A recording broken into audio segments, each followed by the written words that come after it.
राजस्थान के रण में बाजी कौन मारेगा? जी हां, वैसे तो रजवाड़ों का प्रदेश कहा जाता है राजस्थान, लेकिन इस बार दिलचस्प मुकाबला है। जी हां, एक तरफ बीजेपी, प्रधानमंत्री नरेंद्र मोदी, अमित शाह, वसुंधरा राजे, तमाम नेता, तो दूसरी तरफ अशोक गहलोत और सचिन पायलट, जो बीच बीच में तकरार भी होती थी। राहुल गांधी, मल्लिकार्जुन खड़गे और प्रियंका गांधी की खूब सारी रैलियां।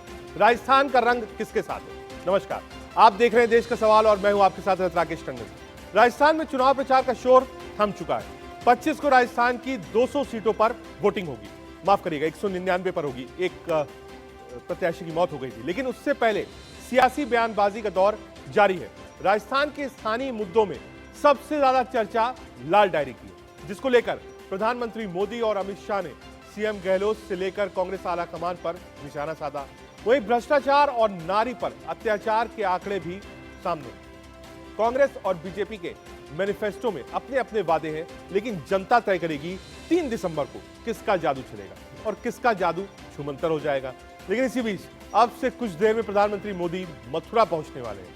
जी हां, मीराबाई के जन्मोत्सव कार्यक्रम ब्रज में महोत्सव में शामिल होंगे। यह महज इत्तेफाक ही होगा कि मीराबाई का राजस्थान के मेवाड़ से गहरा नाता है। यही भरतपुर और धौलपुर से 84 कोसी परिक्रमा भी गुजरती है।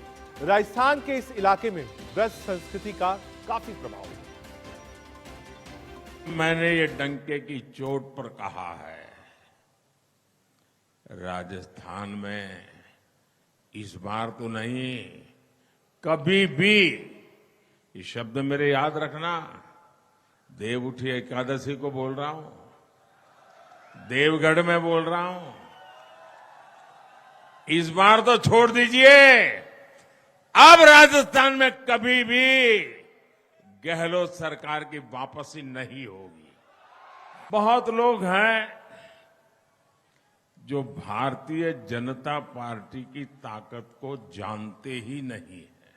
उनको लगता है कि मोदी को गाली दे दोगे तो उनकी गाड़ी चल जाएगी, लेकिन उनको पता नहीं है ये पार्टी ऐसी है जिसे कार्यकर्ताओं ने अपने खून पसीने से बनाया है। परिवर्तन का मूड बनाया हुआ है और हर क्षेत्र में विफल और नाकाम कांग्रेस सरकार को विदाई देने के लिए राजस्थान के लोगों ने अपना मन बना लिया है।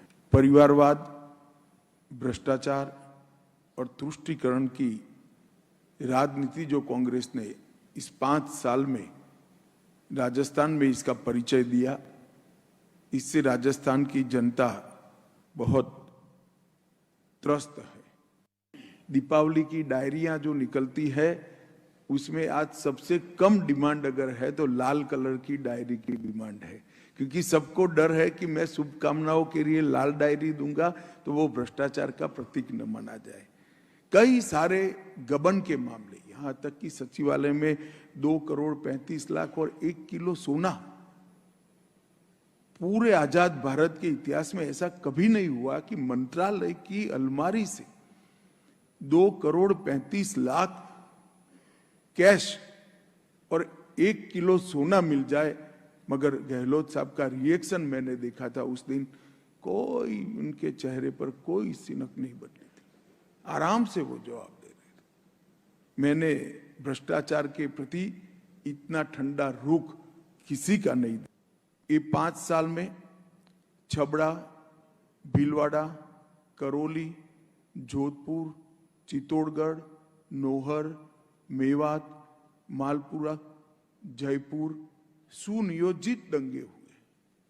दंगाइयों पर कोई कठोर कार्यवाही राजस्थान सरकार की ओर से वोट बैंक पॉलिटिक्स के कारण नहीं हुई है। और उदयपुर में कन्हैयालाल तेली, भीलवाड़ा में आदर्श तापड़िया, चित्तौड़गढ़ में रतन सोनी, झालावाड़ में कृष्णा वाल्मीकि, जयपुर में मनु वैष्णव, बांसवाड़ा में गौरांग भट्ट, ढेर सारे नृशंस हत्या के केस भी तुष्टीकरण की राजनीति के चलते कोई प्रकार की कठोर कानूनी कार्यवाही के बगैर लटके हुए नजर आते हैं। हम राजस्थान को समझने के लिए अपने पैनल पर चले, लेकिन उससे पहले आज देश का सवाल क्या है? आज देश का सवाल है, क्या राजस्थान में गहलोत का जादू खत्म होगा? कांग्रेस बीजेपी की गारंटी किसकी बजेगी जीत की घंटी? क्या रामकृष्ण और हिंदुत्व पर यह फैसला आएगा? राजस्थान में राज बदलेगा या रिवाज बदलेगा? एक लंबा चौड़ा पैनल हमारे साथ है। निमिषा गौड़ प्रवक्ता भारतीय जनता पार्टी की तरफ से हमसे जुड़ रही है, दीपक झा प्रवक्ता कांग्रेस पार्टी की तरफ से, धर्मेंद्र यादव प्रवक्ता समाजवादी पार्टी की तरफ से, अरविंद मोहन सर हमारे कंसल्टिंग एडिटर हमारे साथ हैं, साथ ही साथ सिद्धार्थ शर्मा आम आदमी पार्टी के प्रवक्ता हमसे जुड़ रहे हैं। अरविंद सर, आपसे शुरू करना चाहूंगा। प्रचार तो खत्म हो गया, लेकिन देखिए आखिरी दिन भी प्रचार के सबने अपना जोर लगाया है और प्रेस कॉन्फ्रेंसेस है, बयान की झड़ी है, आरोप प्रत्यारोप है, गारंटी है, विमेन इश्यूज है, मैनिफेस्टो है, लाल डायरी है।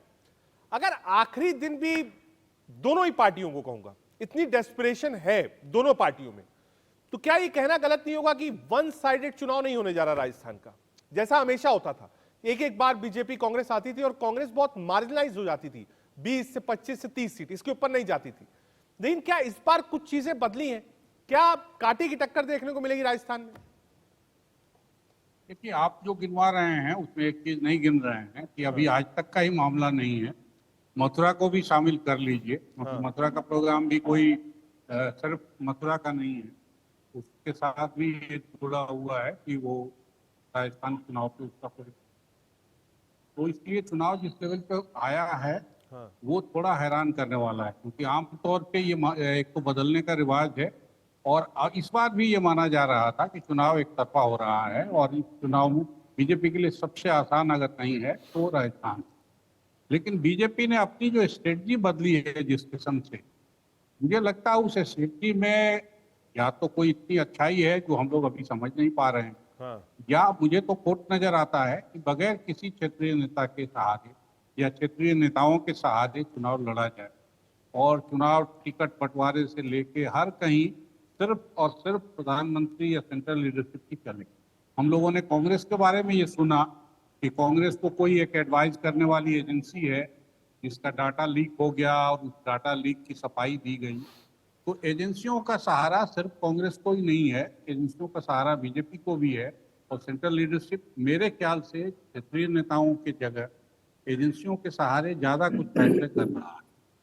अब ये फैसला कहाँ तक जमीन पे असर करता दिख रहा है, लेकिन इशूज बड़ी आसानी से बदले हैं जो और राज्यों में थे वो यहाँ नहीं है। बड़े मजे से हिंदुत्व का सवाल यहाँ ला दिया गया, किसानों का सवाल यहाँ पीछे कर दिया गया, गारंटी का सवाल जरूर इस बात के चुनाव की खास चीज है जो हर जगह दिखाई दे रही है, लेकिन पिछली सरकार के परफॉर्मेंस या फिर अच्छे या बुरे दोनों ही या फिर leadership, local leadership, central leadership के सवाल को देख चुनाव कम हो रहा है। ले दे के चुनाव करप्शन के इशू को मोदी जी ने राज्यों में एक मुद्दा बनाया, राजस्थान में भी बनाने की कोशिश हुई है, लेकिन मेरे ख्याल से छत्तीसगढ़ जैसा यहाँ मसला नहीं बना। यहाँ हिंदुत्व के कार्ड को ज्यादा इस्तेमाल किया गया क्योंकि बॉर्डर का स्टेट है, पाकिस्तान लगता है, मुसलमानों की आबादी थोड़ी ज्यादा है। ये भी समझूंगा। एक बार डॉक्टर निमिषा गौड़ के पास चलते हैं। निमिषा, जो बात अरविंद सर कह रहे हैं कि ये सेंट्रल लीडरशिप पे, यानी ये माना जाए जो राजस्थान की जनता है जब वो वोट करने जाएगी तो उसके दिमाग में दो चीजें होंगी कंपैरिजन। पहला, स्टेट गवर्नमेंट यानी अशोक गहलोत सरकार ने राजस्थान की जनता के लिए, वोटर्स के लिए क्या किया है पिछले 5 साल में, और इन्हीं 5 सालों में सेंट्रल गवर्नमेंट यानी नरेंद्र मोदी सरकार ने राजस्थान वालों के लिए क्या किया है, और गारंटी पर विश्वास ज्यादा किस पर? क्या यही इशू है राजस्थान में? निमिषा जी। बिल्कुल रंजन जी, बिल्कुल आपने सटीक कहा। राजस्थान की जो जनता है वो हिसाब करने वाली है, एक एक दिन तिल तिल के काटे हैं इन्होंने। राजस्थान की लचर कानून व्यवस्था के आगे नतमस्तक होती कांग्रेस सरकार को हटाने के लिए आज राजस्थान की जनता आतुर है, इस दिन का इंतजार कर रही थी। ऐसी अपराधियों को शरण दी, यहाँ पर अपराधी बेलगाम होते रहे। 2 लाख से ज्यादा महिलाओं के साथ अत्याचार हुए, तो निश्चित तौर पर ये चुनाव राजस्थान की जनता लड़ रही है और आप देखिएगा ये जादू इस बार राजस्थान की जनता करेगी और निश्चित तौर पर वो जादू होगा, कांग्रेस गायब हो जाएगी। हर मर्यादाओं को लांगा है राजस्थान का। मेरा एक सेकेंडरी सवाल भी है पेपर आपसे, लीक जो होते बात रहे, अरविंद सर कह रहे बेरोजगारी थे भत्ता नहीं मिला कि जब स्टेट के चुनाव होते हैं तो जनता मुख्यमंत्री चुनती है, प्रधानमंत्री वाला दूसरा चुनाव होगा, जनरल इलेक्शन अब 3 महीने बाद। तो जब स्टेट इलेक्शन होगा तो इसके अपने फायदे भी है, एडवांटेज भी है, डिसएडवांटेज भी है। कहीं कहीं ये फॉर्मूला बीजेपी का हिट रहता है कि सेंट्रल लीडरशिप और प्रधानमंत्री नरेंद्र मोदी का नाम आगे करिए, वोट मिलता है, लोगों का फेथ का वोट मिलता है, गाड़ी निकल जाती है। कई बार ये फेल भी होता है जब आपके पास लोकल लीडर्स की कमी होती है। अरविंद सर कह रहे हैं कि इस बार जो बीजेपी ने चुनाव लड़ा है राजस्थान में, वो प्रधानमंत्री मोदी का चेहरा आगे करके लड़ा है। चाहे वो टिकट बंटवारे की बात हो, मैक्सिमम रोड शोज हो, रैलीज हो, सेंटर पॉइंट ऑफ अट्रैक्शन प्रधानमंत्री मोदी थे, स्टेट लीडर्स नहीं थे। देखिए, निश्चित तौर पर यशस्वी प्रधानमंत्री का यशोगान तो राजस्थान की गांव ढाणियों ढाणियों तक है। हितधारी योजनाएं पहुंची हैं, आवास से लेकर के किसान सम्मान निधि हो, उज्ज्वला योजना हो, सड़कें एक्सप्रेसवे जिस तरह से बने हैं, यहाँ पर मेडिकल कॉलेजेस बने हैं 23 से ज्यादा। तो राजस्थान के अंदर यशस्वी प्रधानमंत्री का यशोगान, उनके नेतृत्व क्षमताएं और उसके साथ उनकी जो लाभकारी योजनाएं उनके द्वार तक पहुंची हैं बिना किसी मध्यस्थ के, तो यशोगान है। राजस्थान के अंदर स्वीकारोक्ति है कि आज प्रधानमंत्री जी के नेतृत्व में भारतीय जनता पार्टी राजस्थान के अंदर 199 सीटों के रण में उतर चुकी है। और आप देखिएगा सभी तरह के आकलन को लांग करके 2/3 बहुमत से हम सरकार बनाने जा रहे हैं। दीपक को जोड़ इसका आधार राजस्थान की जनता है, जो बीजेपी कह प्रमाण रही है कि देगी, साहब जो परिणाम ही प्रमाण भारत है। सरकार ने किया है उस काम पर वोट बैंक है, उस काम के आधार पर आदमी कह रहा है। आज आप सुनिए, प्रेस कॉन्फ्रेंसेस थी तो बताया कि साहब राजस्थान को कितना आवंटन हुआ धनराशि, क्या क्या सेंटर्स के फ्लैगशिप प्रोग्राम्स थे वो लाए गए। तो एक तरफ सेंट्रल लीडरशिप है जो बीजेपी ने आगे कर रखी है, दूसरी तरफ आपकी लोकल लीडर्स हैं, अशोक गहलोत, सचिन पायलट, जो लगातार आगे हैं फ्रंट फुट पर। ठीक है, राहुल गांधी, खड़गे साहब, प्रियंका जी प्रचार कर रहे हैं, लेकिन जो एक फोर्स है वो आपकी सेंटर के बजाय स्टेट लीडरशिप की है। तो क्या ये जो लड़ाई है वो लड़ाई वही है कि केंद्र और राज्य किसमें अच्छा शासन जनता को दिखता है? लोगों को लगता है नहीं साहब बीजेपी केंद्र में बहुत अच्छा काम कर रही है और केंद्र सरकार ने राजस्थान के लिए अच्छा काम किया है, हम बीजेपी को वोट करेंगे। या जनता को लगता है कि नहीं साहब अशोक गहलोत सरकार ने 5 साल में राजस्थान ने अच्छा काम किया है, इस पर वोट करेंगे। यही लड़ाई दिख रही है राजस्थान में। बिल्कुल, लड़ाई तो यही है ना रजत भाई। देखिए, भाजपा प्रवक्ता यहाँ पे बैठ के यशस्वी यशोगान पता नहीं क्या क्या नरेंद्र मोदी जी के लिए कह गई। बड़ी अच्छी बात है, इनके नेता हैं तो इनकी पार्टी के सर्वे सर्वा वही सम्मान करना चाहिए। लेकिन देश पूछता है कि जब नरेंद्र मोदी जी कहते हैं मूर्खों के सरदार, तो ये कौन सी भाषा है? प्रधानमंत्री की भाषा अच्छी लगती है क्या? एंटायर पॉलिटिकल साइंस में डिग्री लिया है हमारे देश के माननीय प्रधानमंत्री ने, और भाषा इतनी तुच्छ हो जाती है। राजस्थान की जनता ने देखा है, तेलंगाना की जनता ने देखा है, मध्य प्रदेश की जनता ने देखा है। अब आइए हम काम की बात करते हैं, मुद्दे की बात करते हैं। आप ये बताइए, आप जब इतने ही सर्वे सर्वा हैं, ये चुनाव कौन लड़ रहा है? भाजपा लड़ रही है, भाजपा का स्टेट लीडरशिप लड़ रही है, या नरेंद्र मोदी जी लड़ रहे हैं? पोस्टर नरेंद्र मोदी जी के, नाम नरेंद्र मोदी जी का, चुनाव प्रचार स्टार प्रचारक नरेंद्र मोदी जी, साथ में इनके सपोर्टिंग को स्टार हो जाते हैं, ईडी सीबीआई ये हो जाते हैं। तो बीजेपी के नेता तो चुनाव प्रचार कर ही नहीं, Narendra Modi ji plus ED plus CBI, ये इनके स्टार प्रचारक है। आप ये बताइए, जब आपने इतना काम किया, आपने रोजगार दे दिया नरेंद्र मोदी जी ने राजस्थान के लोगों को, नरेंद्र मोदी जी ने पकोड़े तलने का काम दे दिया राजस्थान के लोगों को, तो आप भयग्रस्त क्यों हैं? हम तो कह रहे हैं आइए मुद्दों की बात करिए, काम की बात करिए। राजस्थान के अंदर आलू से सोना बनाने वाली मशीन लाके रखी है। आपके राहुल गांधी जी ने निमिषा जी आ रहा हूँ, सरकारी निमिषा जी आ रहा हूँ, दफ्तरों से एक मिनट निकल रही है। निमिषा जी आ रहा हूँ, निमिषा जी आप बताइए, राजस्थान की गाड़ी कमाई सरकारी निमिषा जी, पीसीआर अगर निमिषा जी को आवाज ना मिल रही तो एक बार और तेज कर दी। 1 मिनट निमिषा जी। दीपक, दूसरी चीज जो मेरा सेकेंडरी सवाल, देखिए बीजेपी ने नहीं रजत भाई, मैं पूरी बात नहीं कर पाया हूं। रजत भाई, मैं आपसे ही सवाल पूछ रहा हूं दीपक, मैं कहीं नहीं जा रहा हूं, आपसे ही सवाल पूछ रहा हूं। सेकेंडरी सवाल जी, सेकेंडरी सवाल ये है कि बीजेपी ने जो कैंपेन किया, रैलीज करी, उसमें भ्रष्टाचार और पेपर लीक दो मामलों पर कांग्रेस को घेरा और तीसरा वो जो लाल डायरी राजस्थान में चल रही है, क्या ये एक इश्यू है जिस पर कांग्रेस बैकफुट पर थी? देखिए, लाल डायरी है क्या, ये तो आप भी जानना चाहते हैं, मैं भी जानना चाहता हूं। मोदी जी के पास ईडी है, सीबीआई, किसी का नाम आता है उसके घर ईडी सीबीआई भेज देते हैं। मोदी जी लाल डायरी से डरे क्यों हैं? देश पूछता है। लाल डायरी के विधायक के पास आपने भेजा क्यों नहीं ईडी सीबीआई? तो नरेंद्र मोदी जी पूरा देश पूछना चाहता है, ये कोई टोना टोटका जादू तो नहीं नरेंद्र मोदी जी का? लाल डायरी, काला लंग, एक गंगा में जाते नहाने, तो नरेंद्र मोदी जी के टोटके हो सकते हैं। दूसरी बात, आपने कहा महिलाओं की सुरक्षा, महिलाओं के सुरक्षा के लिए, देखिए नरेंद्र मोदी जी क्या है? बलात्कारियों के हिमायती हैं। नरेंद्र मोदी जी बलात्कारियों के संरक्षक हैं। ब्रजभूषण सिंह को आपने संरक्षण दे रखा है। भ्रष्टाचार के काले चिट्ठे हैं उसके अंदर। आज तीसरा एक पन्ना मिनट बाहर दीपक, आया एक मिनट निमिषा, दीपक पूछ रहे हैं कि उस लाल डायरी में ऐसा क्या है? जब सारी एजेंसीज आपके पास हैं, उस लाल डायरी में क्या है, थोड़ा बताइए निमिषा गौर जी। देखिए सब आप इनसे पूछिए, लाल डायरी से डरावा कौन है? विधानसभा में छीना झपटी की और यही नहीं, मंत्री को बर्खास्त कर दिया। और इतनी छीना झपटी, इतना लाल डायरी से भय नहीं है तो आप बौखलाए हुए क्यों? मल्लिकार्जुन खड़गे जी ने कहा है कि लाल डायरी में तो ये लिखा हुआ है कि कांग्रेस जा रही है। आप बताइए ना, आप डरे हुए क्यों हैं? आपके मुखिया जी के बेटे कह रहे हैं कि हम तो सत्ता में आ ही नहीं रहे। मैंने पिताजी को कहा था, डरा लाल डायरी से डरा, कांग्रेस का हर भया डरा, तो लाल डायरी से डरा। बताइए कौन डरा हुआ है? भ्रष्टाचार के काले चिट्ठे हैं आपके उसके अंदर, एक-एक करके पोल खुल रही है। नरेंद्र मोदी जी, अब आपको बताना पड़ेगा कि लाल डायरी क्या है। राजस्थान की भी जनता जानना चाहती है। मैं बताता हूं नरेंद्र मोदी जी का क्या है। नरेंद्र मोदी जी बलात्कारियों के संरक्षक हैं, हिमायती हैं।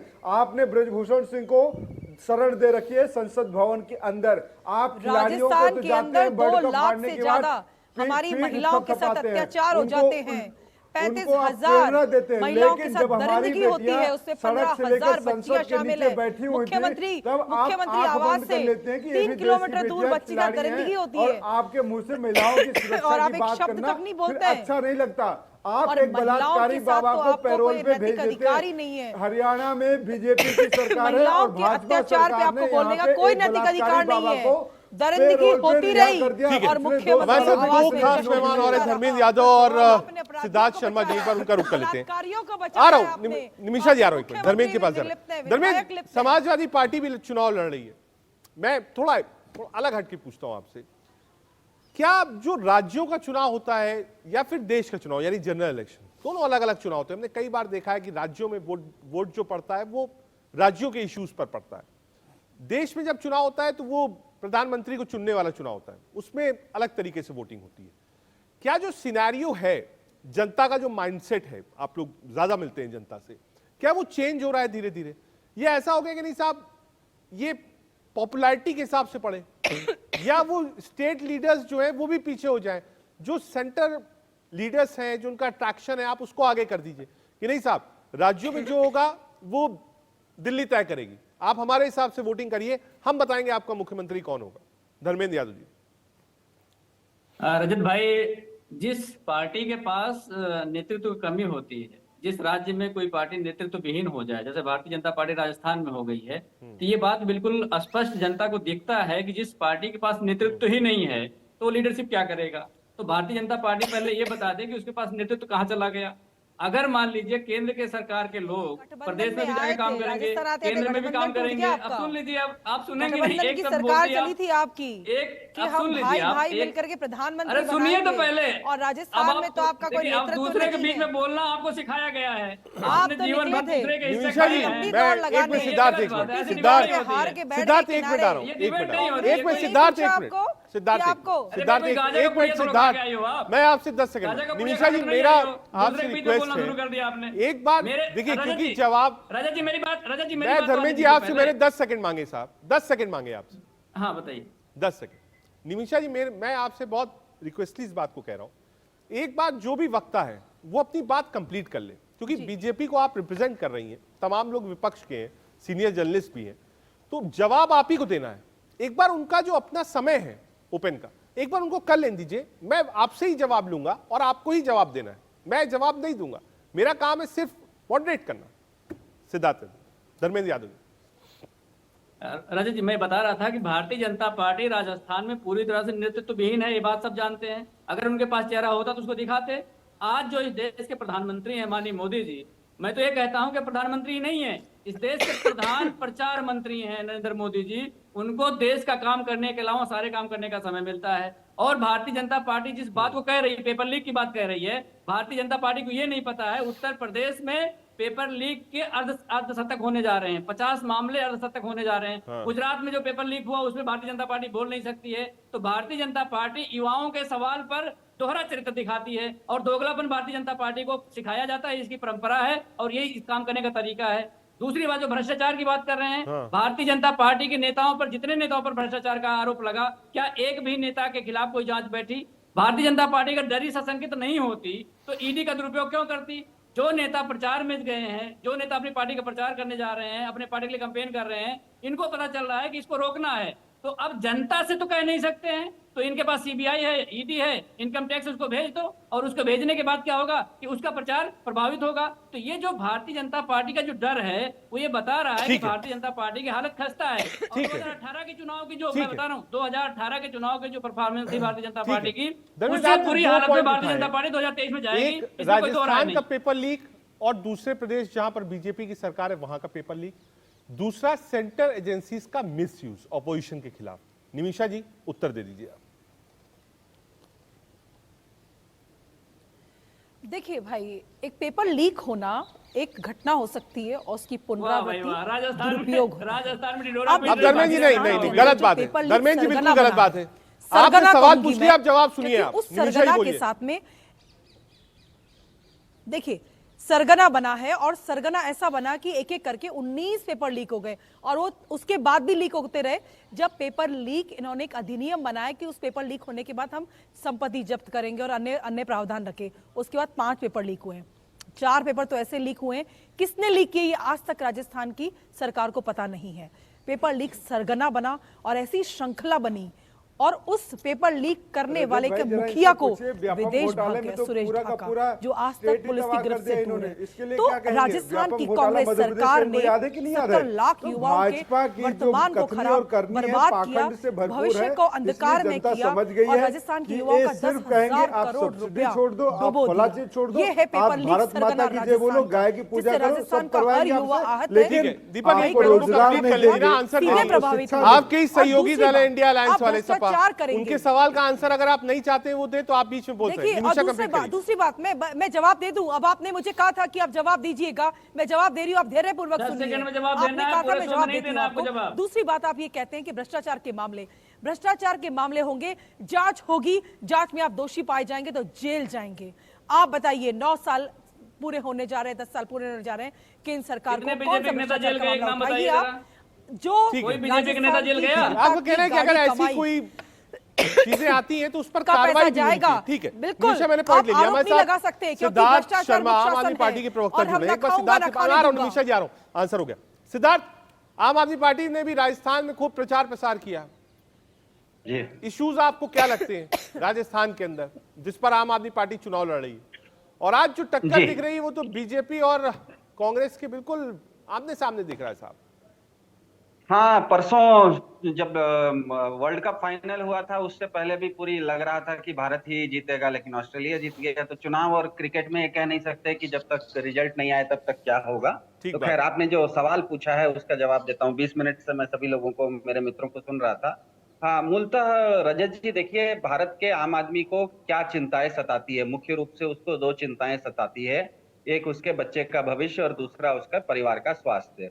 भारत का डाटा बताता है कि भारत में प्रति व्यक्ति केवल 32 रुपए बच्चे के शिक्षा के ऊपर खर्च होते हैं और केवल 23 रुपए किसी नागरिक के स्वास्थ्य के ऊपर खर्चा होता है। तो एक कहावत है तुलसीदास जी के रामायण में, कोई नृप होय हमें का हानि। लोगों को इससे कोई मतलब नहीं है कि कौन राजा बनता है, लोगों को इससे मतलब है कि जैसे मोबाइल कंपनी को रिचार्ज भरते हैं तो वापस वो डेटा देती है, तो वैसे ही लोगों को पता है कि मैं हर नागरिक के नाते एक माचिस की डिब्बी भी खरीदता हूं तो मैं जनता सरकार को टैक्स दे रहा हूं, तो उसके बदले सरकार क्या उसे सुविधा और सुरक्षा देती है?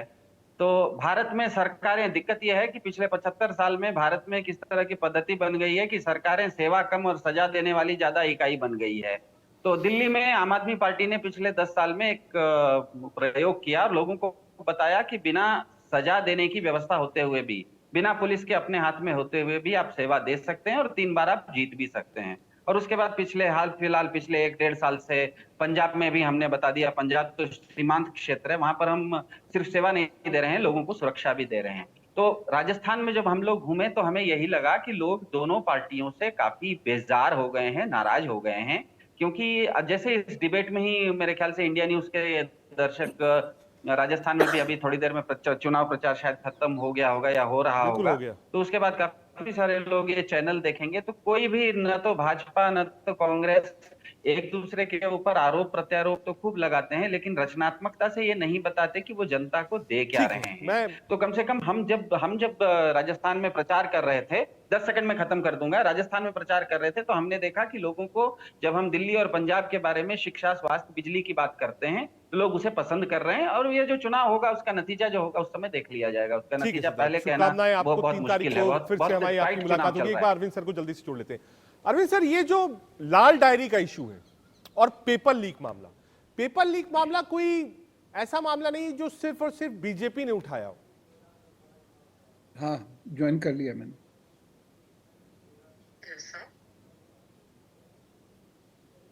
आई हैव ज्वाइन बेटे। हाँ सर, मैं कह रही थी कि अब आप इंडिया न्यूज पे ज्वाइन कर सकते हैं। हाँ,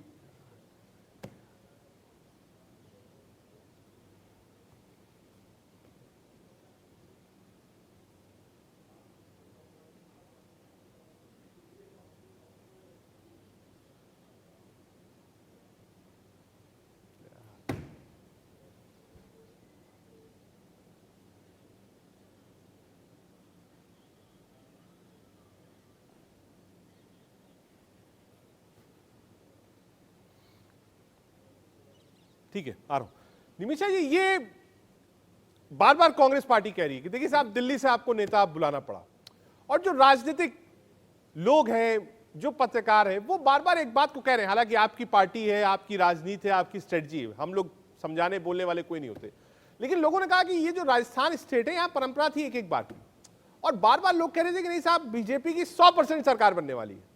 लेकिन जब वसुंधरा राजे जी को आपने आगे नहीं किया, प्रोजेक्शन नहीं किया, या वो थोड़ा साइडलाइन दिखी, तो उससे जो एक मोराल था कांग्रेस का ऊपर गया, और कांग्रेस ने कहा साहब पिच कर सकते हैं कि साहब एक तरफ दिल्ली की लीडरशिप, एक तरफ राजस्थान की लोकल लीडरशिप। निमिषा जी, देखिए, कांग्रेस की पिच तो मुख्यमंत्री उप मुख्यमंत्री की जंग में वैसे ही खराब हो चुकी है, और जो इनके बागी विधायक और जो इनके बैसाखी वाले विधायक रहे, मुनी मुख्यमंत्री बनके राजस्थान की जनता को लूटते रहे। खराब पिच है कांग्रेस की, जिस पर वो अंतर कलह के कारण हर तरह से राजस्थान की जनता के द्वारा नकारी जा चुकी है। भारतीय जनता पार्टी एक परिवार है। हमारी सम्मानीय राष्ट्रीय उपाध्यक्ष के नेतृत्व में भारतीय जनता पार्टी प्रदेश अध्यक्ष जी के साथ में हम इस चुनावी रण को जीतने जा रहे हैं। भाजपा का सुशासन आ रहा है, महिलाओं को सुरक्षा मिलेगी, युवाओं को समृद्ध सक्षम रोजगार मिलेगा, और इसके साथ में जिनके साथ पेपर लीक और अन्य मामले हुए उनके लिए एसआईटी गठित कर दी जाएगी और जांच होगी। भ्रष्टाचारियों को बख्शा नहीं जाएगा। यह है भाजपा का सुशासन। हम बार बार बात करते हैं राजस्थान की, तो राजस्थान में मान के चलिए लगभग 55 साल तक कांग्रेस ने शासन किया यहाँ पर। और आज भी गांव ढाणियों में आप जाएंगे तो आधारभूत संरचनाएं, बिजली, जल, आवास के लिए राजस्थान का आम आवाम तरसता है। जयपुर से निकलिए आप, जयपुर से 90 किलोमीटर दूर कांग्रेस के विधायक का क्षेत्र है, वहां पर देखिए आप। तो आज राजस्थान की जनता को जो उम्मीद जगी है, वो प्रधानमंत्री की वो योजनाएं जो वहां तक पहुंची हैं, उससे उम्मीद जगी है। भाजपा नेतृत्व पे पूरा विश्वास है। सारे व्यवधानों को लांघ करके केंद्र सरकार की योजनाओं को लागू करने में जो हम सक्षम रहे, और आगे देखिएगा राज्य से कुशासन को उखाड़ फेंकेंगे और एक समृद्ध, सक्षम और प्रतिष्ठा राजस्थान की वापस आएगी। कांग्रेस के कुशासन में बीमारू राजस्थान बन के रहा है। जो ये कार्यकाल रहा गहलोत साहब का, इसमें बहुत अप्स एंड डाउन्स थे। सचिन पायलट, फिर बगावत, फिर उसके बाद गहलोत साहब को दिल्ली बुलाया गया, कहा साहब अध्यक्ष बना रहे हैं, फिर वापस भेजा गया, फिर यहां से एक टीम जाती है, फिर वहां बगावत होती है, कहते हैं साहब कौन आला कमान। तो ये इसमें भी समय गया गहलोत साहब का। दूसरा, ये जो लॉ एंड ऑर्डर वाला इशू आपने गलत और करप्शन वाला, ये दो इशू हॉन्ट कर रहा है कांग्रेस पार्टी। दीपक,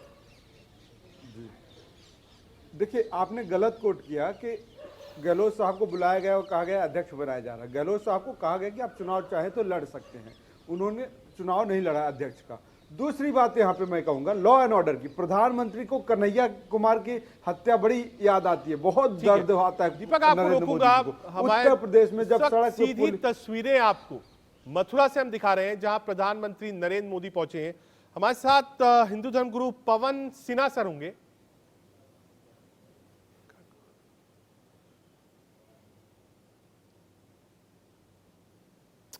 पवन सर, ये लाइव तस्वीरें हम दिखा रहे हैं जब प्रधानमंत्री नरेंद्र मोदी मथुरा पहुंचे। अब मथुरा मतलब कृष्ण, तो पूरा ब्रज ले लीजिए साहब आप। उसके बाद चर्चा मीरा की भी है, जो राजस्थान से सीधा एसोसिएट रखती हैं। मैं, क्योंकि राजनीतिक डिबेट चल रही थी राजस्थान की और बीच में ये तस्वीरें आई, और इत्तेफाकन आप हमारे साथ हैं, बहुत शुक्रिया ज्वाइन करने के लिए। ये कितना इफेक्टिव होगा राजस्थान चुनाव को लेकर, जब वहां प्रचार खत्म हो गया है, प्रधानमंत्री मथुरा में है, मीरा, पाली, ब्रज और वो पूरा क्षेत्र। पवन सर, देखिए इस वक्त जो स्थिति है ब्रज क्षेत्र की और खास तौर से मथुरा जन्मभूमि की, तो राम जन्मभूमि, उसके बाद विश्वनाथ, काशी विश्वनाथ क्षेत्र और मथुरा श्री कृष्ण जन्मभूमि, ये तीन भाजपा के एजेंडे पर था। राम जन्मभूमि में काम हो ही गया है, उधर काशी का कार्य हुआ है, अच्छा हुआ है अगर वहां कोई भी जाकर देखे।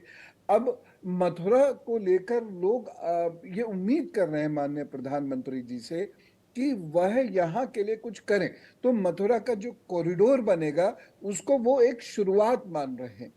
तो ये कुल मिलाकर मैं इसको अगर गैर राजनीतिक चश्मे से देखता हूं तो मुझे ये लगता है कि मथुरा जाना माननीय प्रधानमंत्री जी का बहुत जरूरी है, बहुत अच्छा कदम है, और इससे हजारों साल पुरानी जो हमारी एक मिडिवल टाइम से जो चली आ रही है वो परंपरा का निर्वहन करना भी है, और उस परंपरा को वैश्विक पटल पर आज से अनुमति मिल जाएगी, वैश्विक पटल पर वो परंपरा आ जाएगी, डाक टिकट जारी होगा।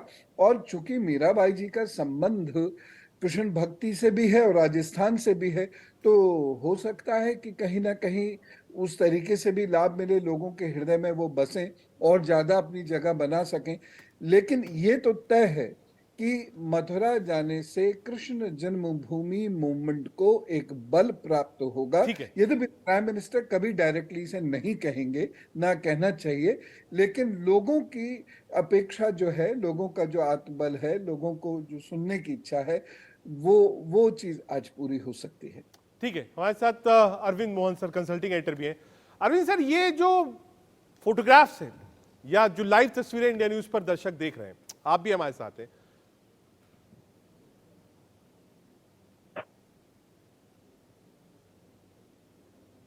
ठीक है, एक बार दीपक का रुख कर लेते हैं। दीपक, ये जो तस्वीरें हैं ये सीधा राजस्थान कनेक्शन वाली तस्वीरें, इस पर आपका कमेंट। देखिए राजस्थान का और हिंदुस्तान का सबसे एक दूसरे का कनेक्शन है। आप काशी विश्वनाथ जाइए, आप महाकाल जाइए, आप अयोध्या जाइए, सबका सबसे कनेक्शन है। लेकिन जनता इससे ऊपर हो चुकी है। जो सन्यासी होता है, जो योगी होता है ना, वो धर्म से परे होता है। वो कहता है भैया भगवान हम मानते हैं कि कण कण में है, हर जगह कण कण में है, फिर भी हम भगवान को तलाश करने मंदिर में जाते हैं। तो ये जनता समझती है, वो अपने आत्मा के अंदर परमात्मा को ढूंढती है। तो भगवान हर जगह है। लेकिन नरेंद्र मोदी जी, भाजपा जो पार्टी है वो कालनेमी रूपी है, रावण रूपी पार्टी है। मां सीता का हरण साधु के भेष में कर लिया था। तो जनता समझती है कि जब चुनाव आती है तो ये आवरण धारण करके हमारे देश के माननीय यशो गान करने वाले पहुंच जाते हैं, जो यहाँ पे है प्रधानमंत्री जी। तो लेकिन जनता पूछती है नरेंद्र मोदी जी जरा आप बताइए, आपने कहा था हम रोजगार देंगे 2 करोड़, इसका क्या हुआ? आप मंदिर तो ठीक है, आप जाते हैं, बहुत बढ़िया। निमिषा, ये जो राजस्थान कनेक्शन है मीराबाई का, और जो ब्रज का क्षेत्र है जो राजस्थान को भी बहुत प्रभावित करता है, क्या ये तस्वीरें जो हैं ये ठीक चुनाव से पहले बीजेपी को कुछ फायदा दे जाएंगी? निमिषा गौर जी। देखिए बीजेपी अब वो देखिए पार्टी हो निश्चित गई तौर कि पर कहावत है, राजस्थान देसी वीर भाषा में आप वीरांगनाओं की समझते हैं धरती रही है कि और कसाई के मनाए मीरा भाई दाग- की भक्ति से ओतप्रोत राजस्थान का हर क्षेत्र आज यशस्वी प्रधानमंत्री जी के नेतृत्व में जिस तरह से राजस्थान में एक नई इबारत लिखने जा रहा है, आप देखिएगा कि राजस्थान की जनता निर्णय कर चुकी है। और मैं बार बार कहती हूँ 2 लाख से ज्यादा महिलाओं के साथ अत्याचार हुए हैं और ये कहते हैं कि हमने फर्जी एफआईआर की है, फर्जी मामले हैं, तो ये फर्जी कांग्रेस सरकार को राजस्थान उखाड़ने वाला है। राजस्थान न्याय करेगा और अब राजस्थान की महिलाएं सुरक्षित जीवन जिएंगी। 3 दिसंबर को नया सरकार आएगी, नया सुशासन आएगा और ऐसा कांग्रेस का सफाया होगा कि ये दूर तक कहीं नजर नहीं आएंगे। और आप देखिएगा जो राजस्थान के रण में कांग्रेस जो है ना एक दूसरे को फुटबॉल कर रहे हैं, उसका असर सीधा पड़ेगा। आप देखिएगा राजस्थान में कांग्रेस कहीं नजर नहीं आ रही है और इनकी जो सभाओं में दर्शकगण नहीं है, कुर्सियां खाली पड़ी हैं, रोड शो बीच में मुख्यमंत्री जी को रोकना पड़ता है। और आज यशस्वी प्रधानमंत्री जी ब्रज भूमि में गए हैं, मीराबाई की धरती पवन पर सर के गए पास हैं चलते। पवन और सर, बहुत राजस्थान बार का बहुत हमारी प्रभाव आपकी है, चर्चा भक्ति सांस्कृतिक राष्ट्रवाद पर हुई है। अयोध्या मंदिर अगले साल बनकर तैयार हो जाएगा, काशी कॉरिडोर बन चुका है, बद्रीनाथ केदारनाथ का जीर्णोद्धार हो चुका है, महाकाल कॉरिडोर बन चुका है। तो लोगों की जो निगाह है वो मथुरा पर भी, और वो भी एक एजेंडा है। आज इस तरीके से, और शायद पहली बार कोई प्रधानमंत्री मथुरा जा रहे हैं दर्शन करने, इसका पॉलिटिकल मैसेज क्या है? जी, मथुरा जा रहे हैं प्रधानमंत्री और इसका एक बहुत बड़ा मैसेज है। एक तरफ तो ये संस्कृति की बात हो रही है, संस्कृति का उत्थान भी एक हो रहा है और साथ ही साथ एक बड़ा मैसेज इसमें है कि हमने जो जो वायदे किए थे राम जन्मभूमि के, काशी विश्वनाथ के और कृष्ण जन्मभूमि के, हमने 2 कार्य पूर्ण किए और तीसरा हम करने जा रहे हैं।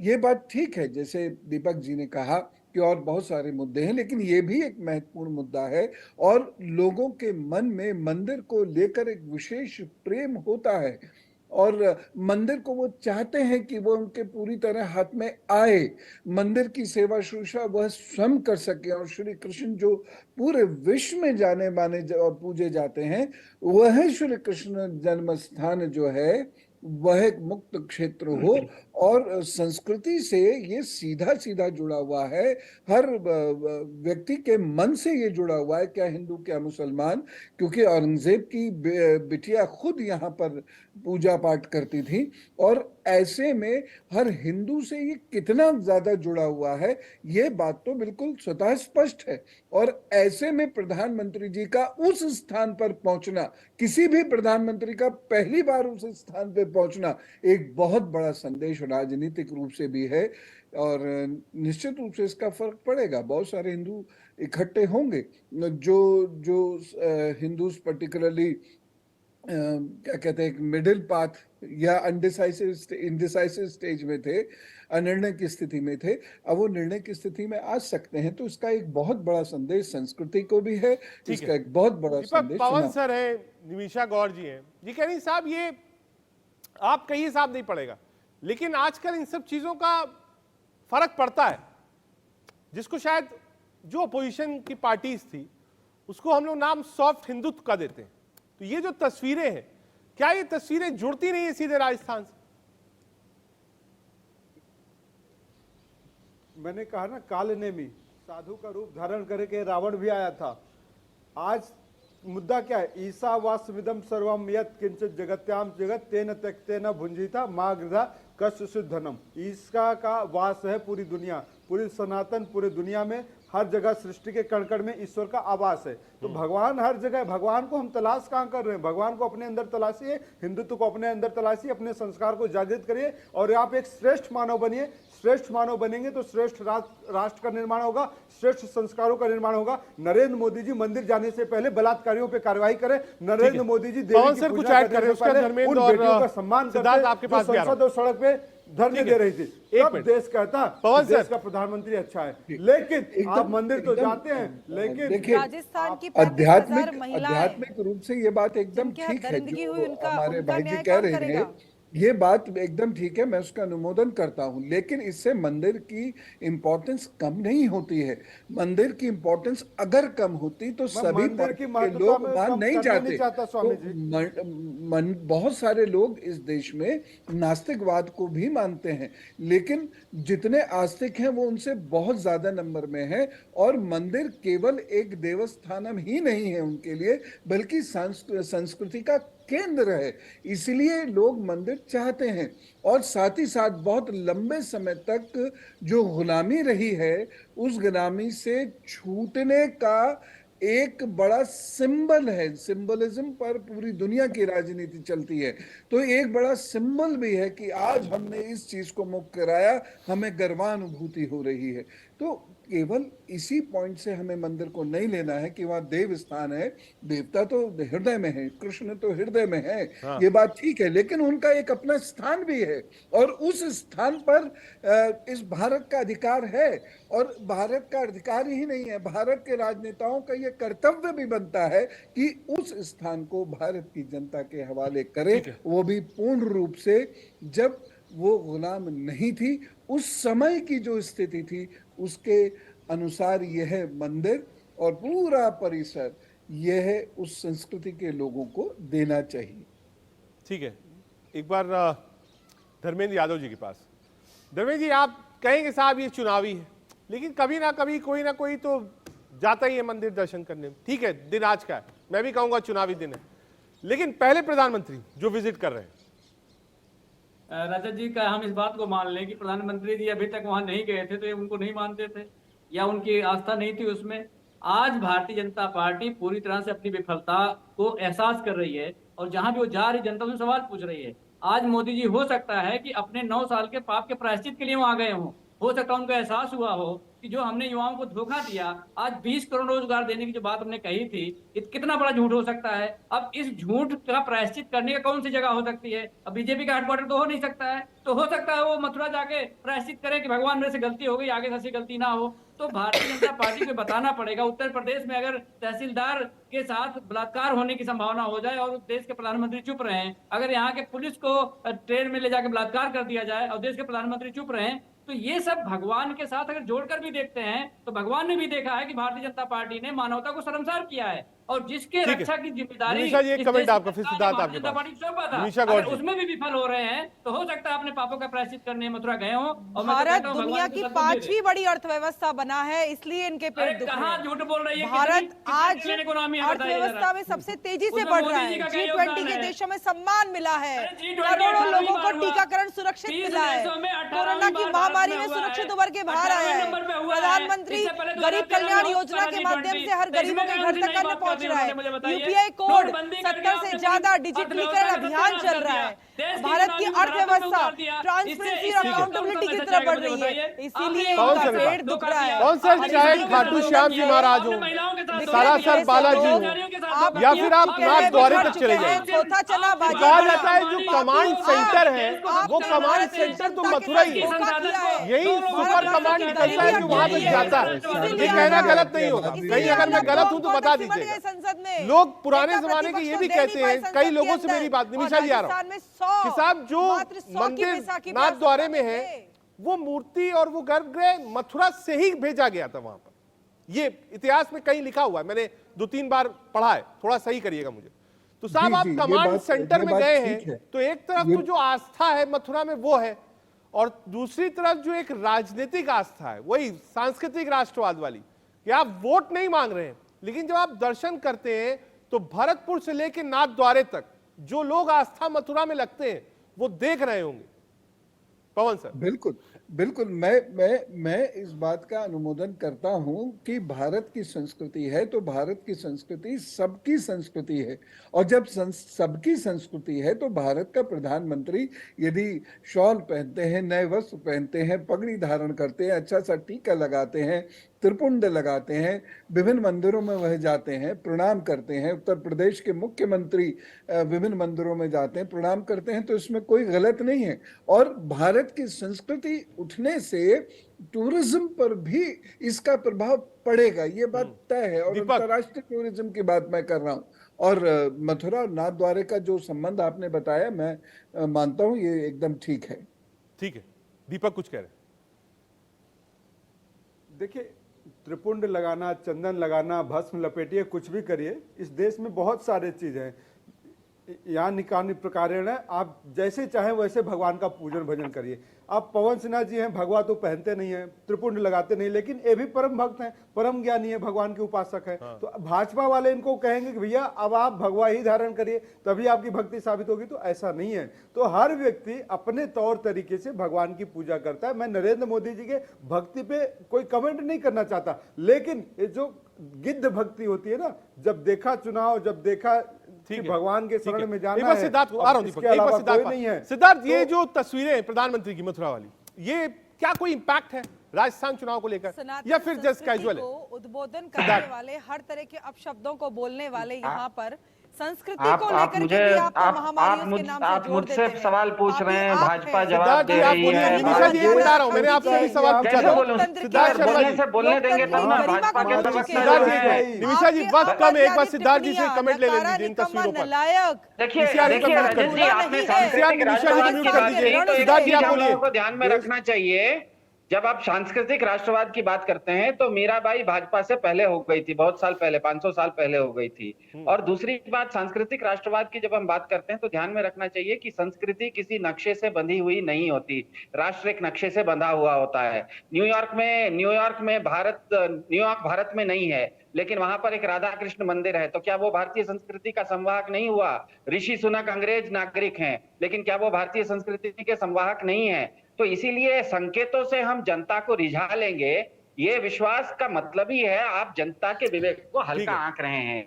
और जहां तक मंदिर वगैरह की बात है, देता है, आप मेरे सभी ख्याल से मेहमानों का बहुत शंकराचार्य शुक्रिया, और आपने कीमती वक्त मंडलाचार्य निकाला और देश का सवाल के हिस्सा बने। कोशिश हमारी थी कि आज राजस्थान समझें कि राजस्थान में आज प्रचार खत्म हो गया है, लेकिन ये जो तस्वीरें हैं प्रधानमंत्री मोदी की, ठीक है, अपने आप में एक बड़ी चीज है। जब इतिहास में पहली बार प्रधानमंत्री, देश का कोई प्रधानमंत्री मथुरा जा रहा है, लेकिन दूसरी तरफ इसका राजनीतिक मायने भी है, जो कि सीधा कनेक्शन निकल कर जाता है मथुरा से ब्रिज और नाथद्वारे तक, जो कि कमांड पॉइंट कहा जाता है कृष्ण का, मथुरा है। इसका कितना फायदा बीजेपी को होगा? 3 तारीख को सबसे तेज नतीजे सिर्फ और सिर्फ इंडियन